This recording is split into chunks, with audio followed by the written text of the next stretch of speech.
সময়। কথায় বলে সময়ের পূর্বে কিছুই হয় না। প্রতিটা ঘটনার একটা সময় থাকে। সময়ের আগে না সূর্যোদয় হয় আর না সূর্যাস্ত হয়। সময়ের পূর্বে গাছে না ফুল ফোটে না ফল ধরে।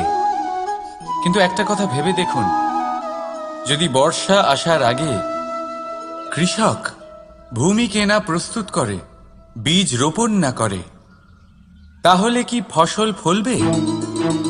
যদি কোনো যোদ্ধা যুদ্ধের পূর্বে নিজের অস্ত্রের ধার না দেয়, তাহলে সে যুদ্ধ কি করে লড়বে?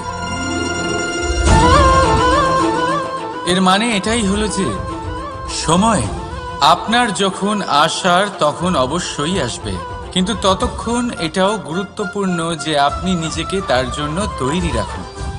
কারণ এই সুযোগ